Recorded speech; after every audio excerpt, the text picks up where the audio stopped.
那一起山难事件非常的严重，将近有86个人就这样子在山里面失踪，要不然就是冻死。这个就是史上最有名的野岭人事件。Hello， 大家好，我是 Eric。那在上一支影片的片尾呢，我已经有预告了下一个要踏查的点了嘛，所以呢，我今天就来到了玲珑里的下一个里——南平里。那这一次要带大家来认识哪里呢？南平以及建清。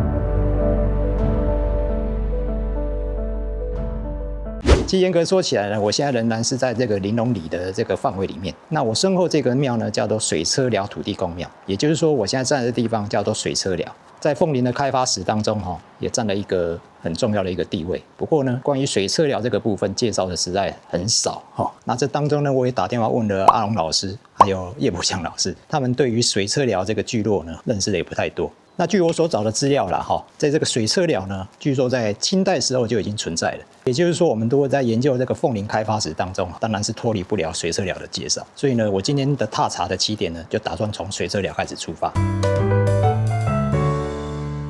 水车寮土地公庙那建的位置非常的算是有点小隐秘。然后呢，这个下方呢就是铁道了，这边就是西底隧道的南端出口处我们这个土地公庙很特别这边有做一个高起的一个平台，很像是那个戏台啦来给各位看一下，这个土地公庙非常的特别你看有很长的一张供桌啦，像是会议桌一样。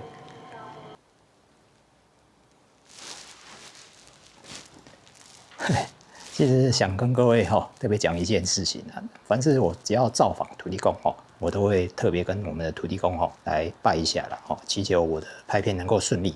那从土地公庙走出来呢，前面那条路叫做水车路啦那在入口处呢有设了一个指示牌。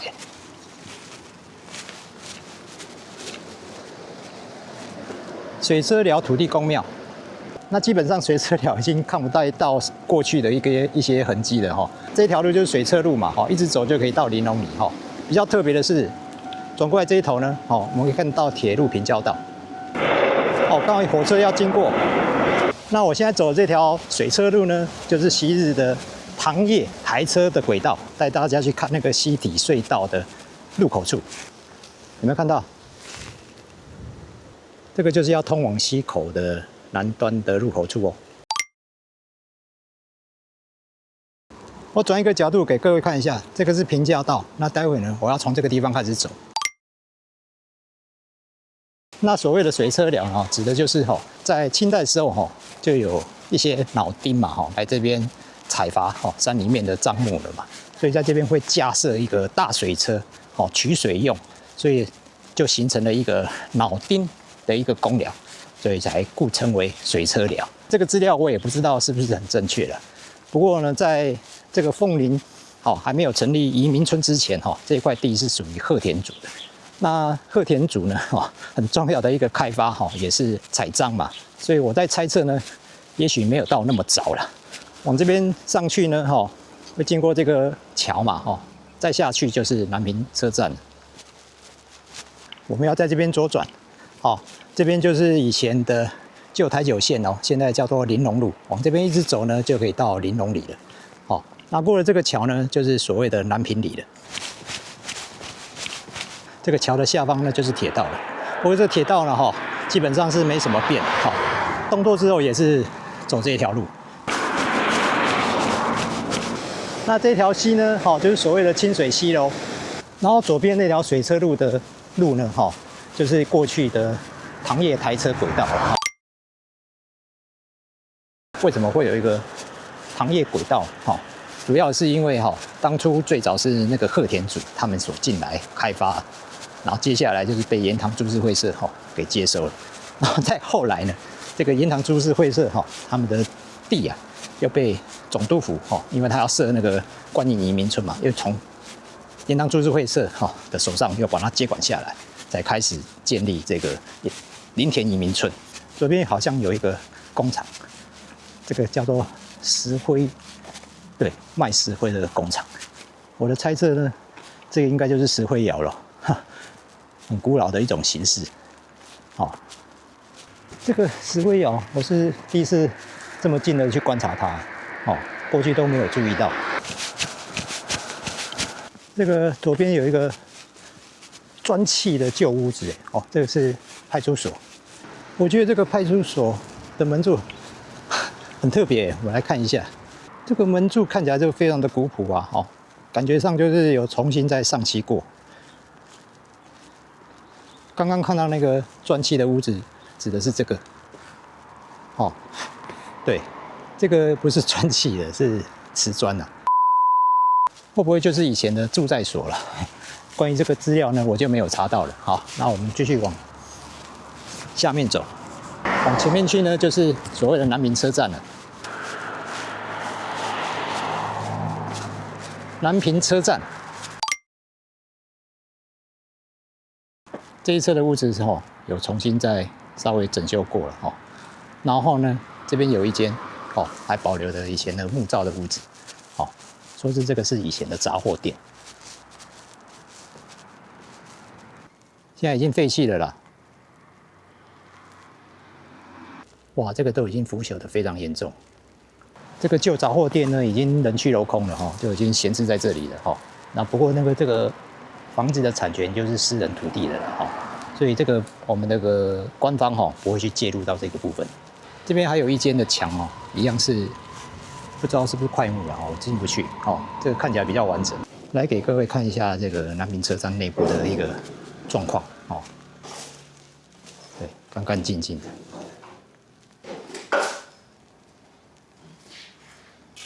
那关于南平车站阿龙老师还是有介绍过那欢迎大家追踪阿龙老师的频道。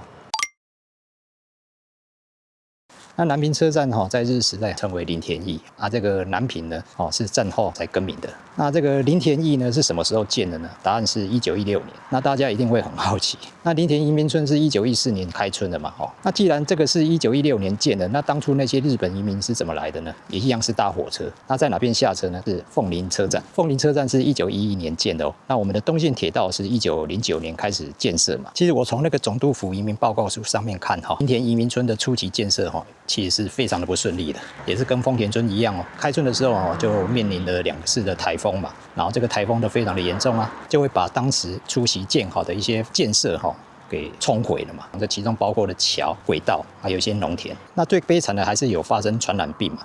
所以在这个2年期间呢是属于总督府在恢复这个黎民村的一个建设期了。开始步入正轨的时候，也就是到了1916年才重新去规划建我们这个林田驿。后来日本移民从那个时间开始才有大批的人进来，然后下车之后呢，就前往中野聚落，就是移民村指导所那个地方了他们会步行亦或是搭车到那边去报到。那换句话说，就是林田移民村的开村在意义上应该指的就是1916年。那其实在1916年那一年，总督府不是只有建这个林田驿而已他们同时也去开发了这个清水圳嘛，在隔一年又去开发了这个平林圳。然后接下来在1918年呢，为了要开发这个林田山事业地嘛，也就是林田山林场才去建了这个平林驿。这2个车站呢其实是有息息相关的因为当初为了要盖这个林田驿，就开始引进了大批的人进来，那些人就是所谓的本岛人。然后这个本岛人陆续进来之后包含南平这个地方都是属于伐木工人所居住的地方。在这个南平车站的后方，过去都被称为上公寮，大部分的伐木工人都会居住在这个上公寮的地方。所以过去来看这个我们南平车站这条刚刚走的那条台九线是非常的繁荣的。据说过去这边曾经有戏院还有一些旅馆。等一下在路上会看到一些旧房舍就是见证了过去上公寮聚落的一些痕迹那这个上公寮聚落大部分都是什么样的人进来？答案是客家人。这个就要讲到我们的凤林为什么会形成一个那么大的客家庄的其中一个很重要的原因。当初这个移民村逐渐的扩大经营的时候就会发现这个人力不足那总督府就会去委托我们当地的花莲人到他们家乡去中介介绍一些乡亲过来这边帮忙屯垦也就是补充人力的意思啊。其中上公寮聚落就是有一位名叫温天颂的一位读书人，他回到了新竹那边亦或是苗栗啦，这个资料我实在找不太到。然后从那边引进了很多的客家人进来。那除了这个温天颂之外呢，在这之前，我们凤林镇还有一个很重要的一个先辈，叫做老永昌。老永昌还曾经担任过我们那个凤林区的区长，算是一个很重要的一个人物了。我们这些客家人后来就从那个桃竹苗这些区块过来嘛，所以这边的客家人多半都是讲的是四线腔啦。基本上我们如果从花莲这个客家人移民史来看我们凤林镇的客家人算是比较晚期的。关于这个温天颂的资料，我也问了阿龙老师，其实他也不是很清楚。不过那个叶伯强老师有一张温天颂先生年轻时候的照片，他好像早期是念那个花中的，长得还蛮帅气的。那现在温天颂的后人还是住在我们的凤林镇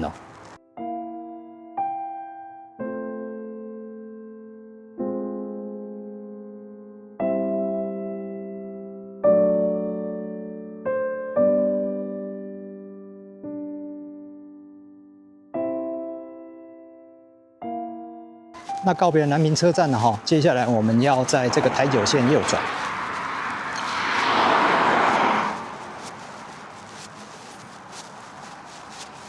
我第二侧这个地方还有一些好像荒废的一些房舍，猜想是过去的关于南明车站的一些房舍。我们要在这边右转，这个有一个指标往南平中学。好，一转进来呢，立刻可以看到左侧有一个旧屋子嘛，对，这个板子呢，好像也是块木这个就是以前见证了上公寮聚落的一个存在。好，我们要下这个涵洞。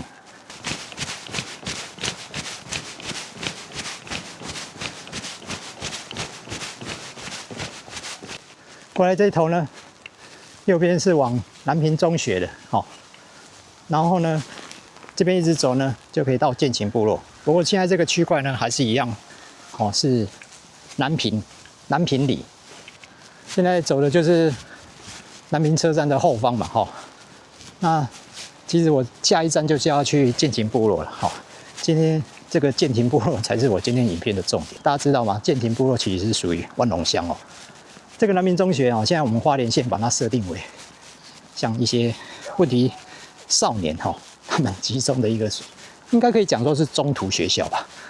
过去我们花莲的那些中途学校是在水莲那地方，后来现在好像移到这边来了。一般来讲，中途学校都会设立在比较偏远的地方。那待会呢，我就要这边右转，可以到建琴部落。毕竟南明中也是收问题学生的嘛，所以真的不方便让人家拍摄的。对，这个门禁森严，这条路蛮宽敞的，跑起来很舒服好。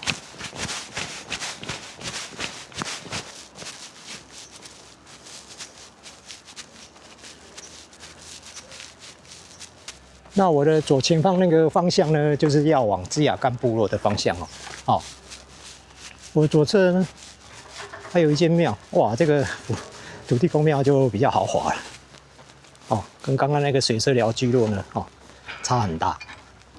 我有聊过嘛，汉人住的地方，才会有土地公庙。我最近发现去踏查这个土地公庙，比去找神社还要来得有趣。所以这个土地公庙，是不能忽略的尤其跟我们台湾文化是紧紧接在一起的继续直走。来跟各位介绍一下来到部落呢，我们会发现几林嘛这个所谓的林呢就是对于部落的一种识别然后我们要继续往这边走。哇，这个屋子上面那个造型呢过去就是瓦嘛现在已经拆掉了。看一下，要把它改造成铁皮这里才是真正进入我们建琴部落的入口了很特别嘛上面写一个新白杨部落建琴天主堂圣母玛利亚。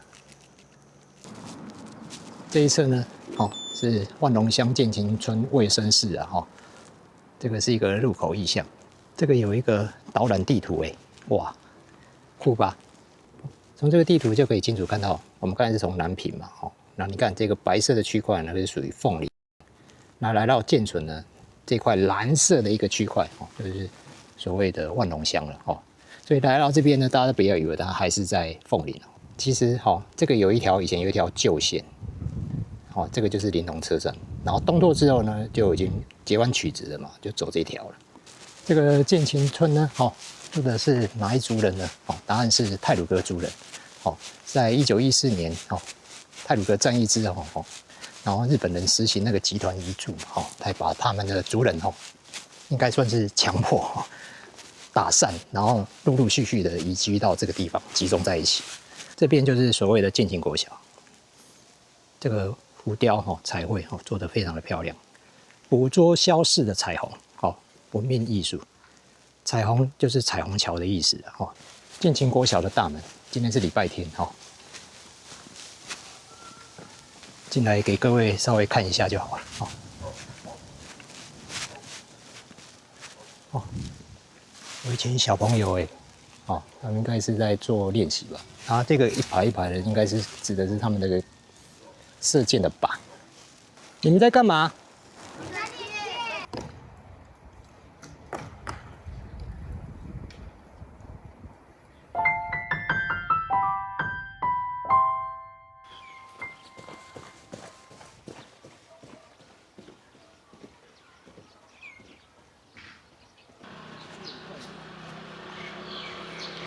已经到了隔天了，对，我拍到下午之后呢，我就回去了。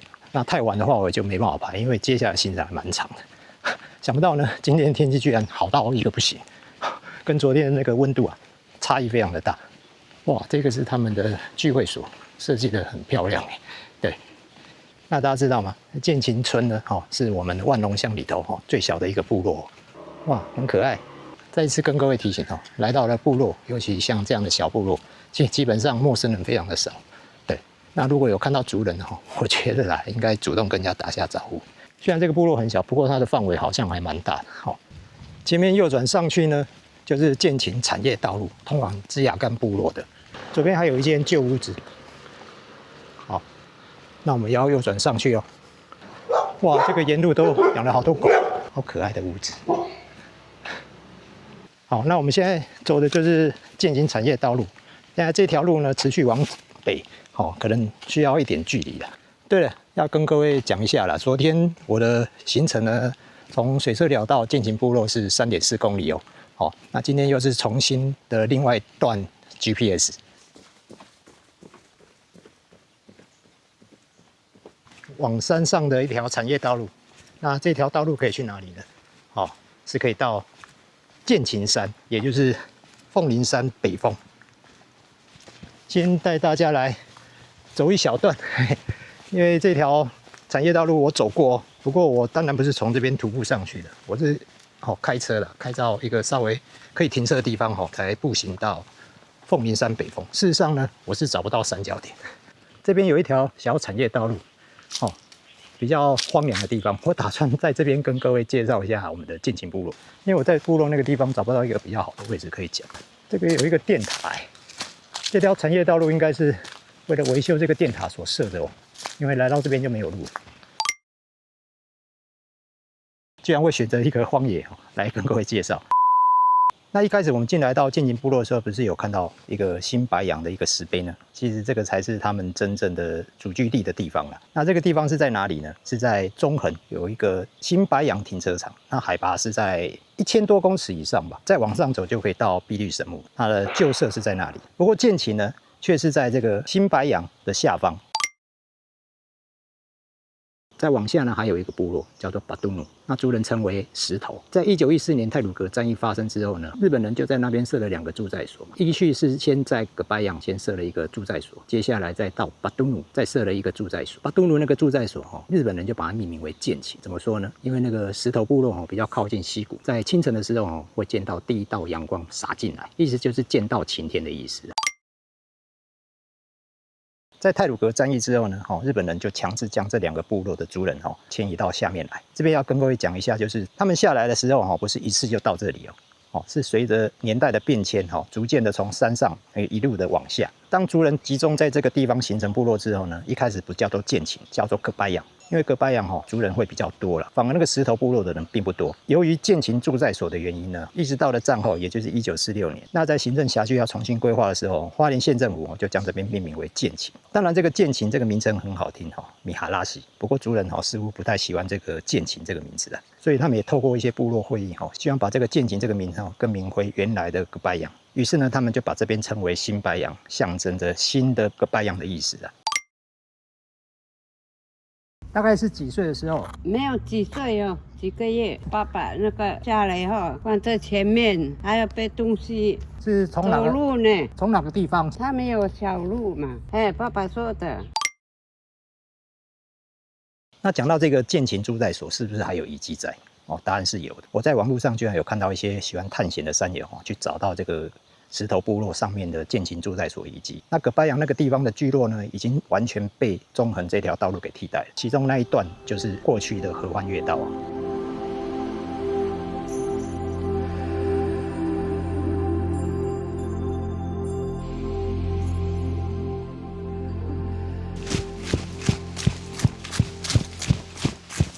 那如果大家有来走过这个凤林山北峰有找到三角点的话欢迎跟我留言。我那天找的实在非常的久，我是找不到三角点，一直逐渐天黑之后呢，我就放弃嘛。然后根据手表上面的轨迹，我是切西瓜下来的。我们下来到这个建琴产业道路，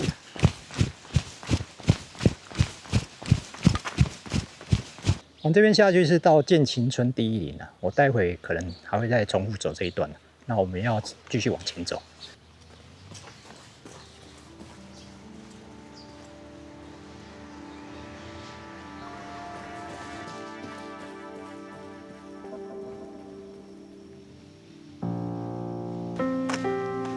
不是，其实是要往这条路下去。那我们继续往前面走。这边有写往西林村。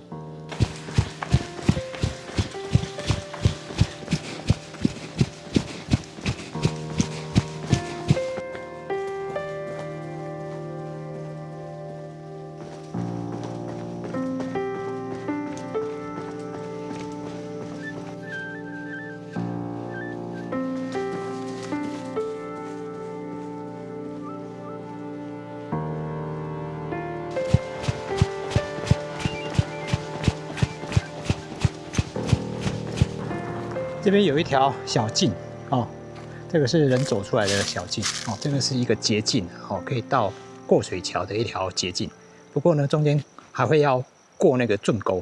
那昨天呢，我有来踏查过一次，我不建议这样走所以呢，我还是规规矩矩的回到原来那个产业道路再下去我刚才说了嘛，会看到一条圳沟然后那条圳沟呢就是清水圳那一条。那这个清水圳呢已经超过100年了。那等一下，我们就要来去看那个清水圳的水闸门遗址。这个农舍叫做阿改玩生活阿改他们设的一个农舍然后这个前面那条路下面就是那个圳沟清水圳。照理说是看完那个水闸门之后，你可以沿着那个圳沟一直往下走了。不过就后来到那一户人家之后就没有路了。那这条产业道路呢我也走过，我还走得很高对，那其实这个是我本来以为是可以到凤林山北峰后来也是走错那接下来呢，我们要从这条圳沟呢进去到里面，这个就是清水圳它通到这边，然后可以到那个阿改的农场耕霸园区阿改湾生活，里面有设露营区。那接下来呢，我们要从这个地方走进去我已经来了很多次了。好，有看到水圳了吧？对，然后沿着水圳的上面呢，就可以看得到水闸门遗址了。先走这边嘛，等一下再进入到这个边体的部分。就在这边。哇，这个更清楚了，你看。不过要跟各位讲，就是说这个旧水闸门遗址是谁先发现的？答案是阿龙老师。经过这片树林之后呢，有一个别外洞天的草地。这是第2阶段，这阶段就比较难走了。你看有些树都倒下来。当初日本人盖的这个水圳呢，是有斜坡的，接下来呢就要跨过这些倒木，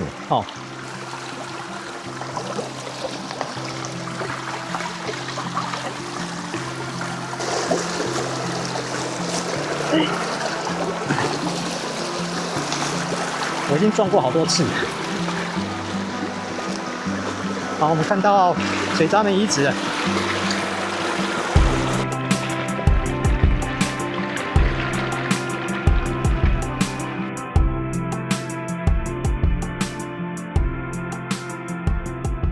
上次来的时候，上面还攀附的很多植物，这边写着是宏达，然后左边呢也有署名，叫野里明，大正7年建的啦，不过这个字已经很模糊了。那野里明是谁呢？野里明就是当时任职于台湾总督府的一个民政官员，他不仅是一位官员，同时也是技师，又是登山家，又是一个探险家。左九间要即将征服我们太鲁阁族人之前，也就是1913年，就任命他来到我们深山里面去做探勘的动作。他带了一群人到合欢山去探勘的时候，就发生了山难。那一起山难事件非常的严重，将近有86个人就这样子在山里面失踪，要不然就是冻死。这个就是史上最有名的野岭林事件。这个下面呢就是清水溪喽，然后对面呢有一个白色的塔，那个就是所谓的西陵公墓。我上一支影片不是有跑到一个大操场，那以前的旧公墓是在那里，现在把那个墓都迁到这个地方来做集中管理。正面是在这边，不过很可惜的，它设了一个水闸门，将清水圳这3个字给挡住了。对，隐约也可以看得到右边上面写的是大正7年。然后这个清水圳呢，是采浮雕式的，就是俗称的阳刻。那背面那个宏达是往内刻的，这个也称为阴刻啦。其实沿着这个水圳还可以继续往里面走，怎么说呢？你看嘛，这个水圳呢已经来到了一个高度，应该在最上游还有一个水圳头。我现在站这个角度，刚好是总督府移民报告书里面拍这个清水圳的一个照片啊。大家仔细看，上面有站了一些类似像是原住民的感觉哦。当这个林田移民村开始建设的时候他们也是会去延聘我们这边的部落族人来充当一些劳力工作。上面写的大正7年，也就是1918年。那为什么会去新建这条清水圳呢？其实在隔年他们又去建了一条平林圳这个原因呢，当1920年开始之后呢，这边的上公寮聚落还有平林驿那边的聚落人就越来越多这个耕地呢还有用水显然呢就不足啊。然后这条清水圳跟平林圳分别来自2条不同的溪嘛，这是清水溪。平林圳的溪流呢是引自于支雅干溪，现在就把它称为寿丰溪。然后这2条溪的水质是不同，清水溪的源头比较没有像很重的一些泥沙，所以这个水相对的就比较干净。客家话他们来讲就会把它称为清水。寿丰溪就不一样，寿丰溪所含的那个泥沙量相对就比较多，所以那个水就比较浑浊，所以客家话就把它称为汶水。那现在我们看到那个清水圳已经跟过去是差异非常大了。因为到了战后我们的凤林农田的面积就不断的一直增加嘛。战后这几年来就不断在新建一些支线，所以这2条水圳就涵盖了我们凤林平原上面大大小小的一些农田。现在动不动就会看到一些桥水圳那个都是战后逐渐形成的一些支线。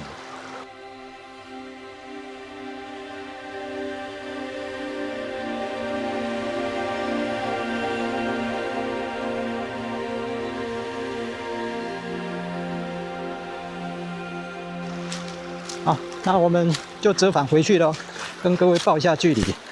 我从建勤国小来到这边是3.8公里啦。好，我们走出来到马路边了。本来想要带大家去看那个阿改的农场，不过呢，我实在花太多时间了所以今天就不去了。刚刚我就是从这边下来的现在再走回去，现在的距离来到了4.7公里。终于我们要往这边下去了。这个叫做建勤村第1陵到第7陵吧。那往这边走，其实还很长一段要走下去之后再绕回来，到刚刚看到那个水圳，这里就是建勤村的范围了。哇，现在很少看到有甘蔗了。我小时候最爱吃的就是甘蔗。这条岔路呢，往右转就到建琴村的第一里。哦，然后直走呢，上面是写建琴国小。我们继续直走，这边刚好有2个新旧水圳头的一个对比哦。哦，又来到了岔路口喽。哦，往这边进去呢，就可以到建琴国小。然后这边还有一条小的产业道路，我们来走这边。其实这条产业道路我是第一次进来的，哦，因为我过去都是开车，所以我就走旁边那条路。现在的距离来到了6公里了。当然，我所找的一些资料跟文献，都不会只限于花莲嘛。对啊，你不可能念台湾史只念花莲史啊。所以说呢，我如果说真的有机会去环岛旅行，我心里都有一些副案，集中在一个区块，这样去做深入的一个踏查。如果可以走的话就走，如果不能走的话就搭车，亦或是自行开车。这个当然是我的一个理想，那是不是能够实现呢？我现在也不能跟各位保证。好，那我们来到这边，我们要左转下去。其实这条路就真的比较少人走了啦。给各位看一下，我刚刚是从现在看到那个电塔后方的建琴产业道路这样子绕下来，所以呢，你看嘛，如果从地图上看你可以直接从那边下来，不过就过不来啊。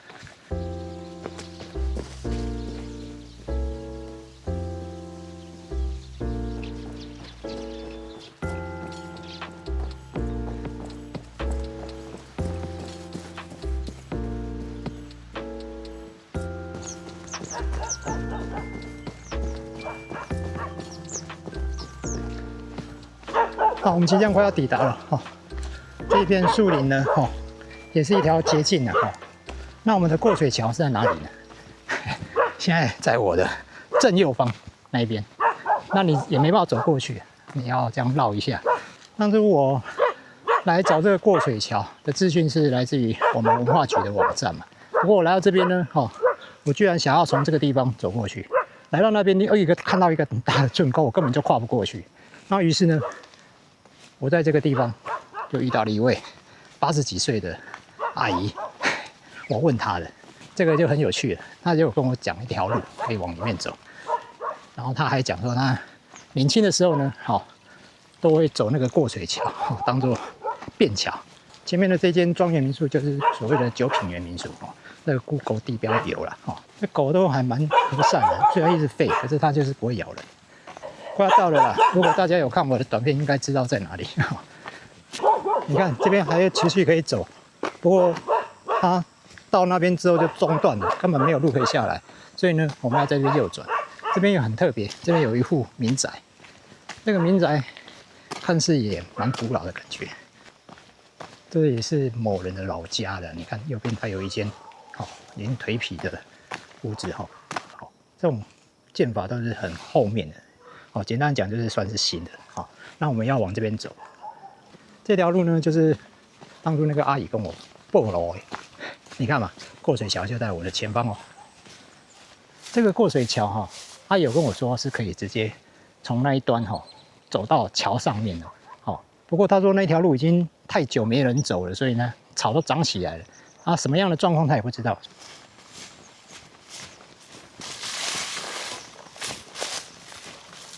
前面呢就是清水溪了，那我们要继续往这边走。我一直对这个过水桥的兴建时间，非常的怀疑。那我也曾经带叶伯强老师亲自来看这个过水桥，他也没办法断定它是否是在1919年建的。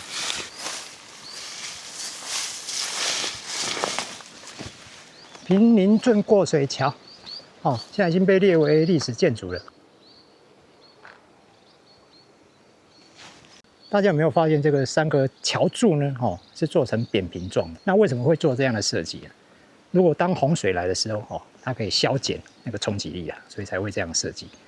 仔细看这个桥下方，会看到那个板模的痕迹，包括这个桥柱的外面，也有板模的痕迹啊。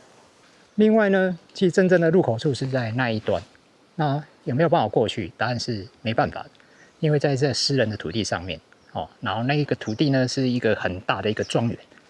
在大正7年总督府建了清水圳之后呢，又隔了1年他是请了一名技师来设计，看可不可以从支雅干溪再引了一条水圳过来。那名技师就设计了这个过水桥嘛，然后就可以水呢就可以通过这个过水桥一直到我们南平那个地方嘛。我觉得它的兴建时间呢，一直感觉到怀疑。不过呢，后来我总算找到答案了，的确是在那时候建的无误了，因为它的工法让我一直觉得怎么会盖得那么的粗犷，那个也就是我的一种刻板印象，总觉得日本时代所建设的一些东西都会比较漂亮啊。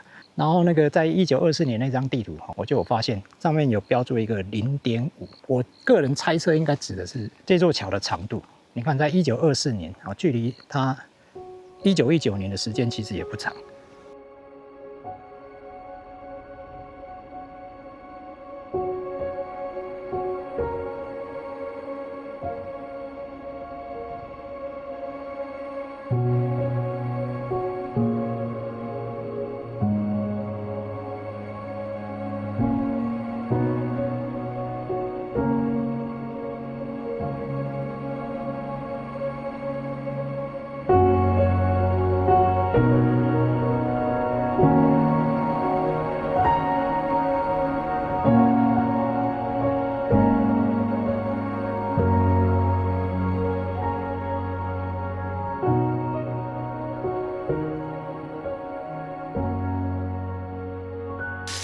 好，那今天的踏查的影片呢，在这边就先告一段落了。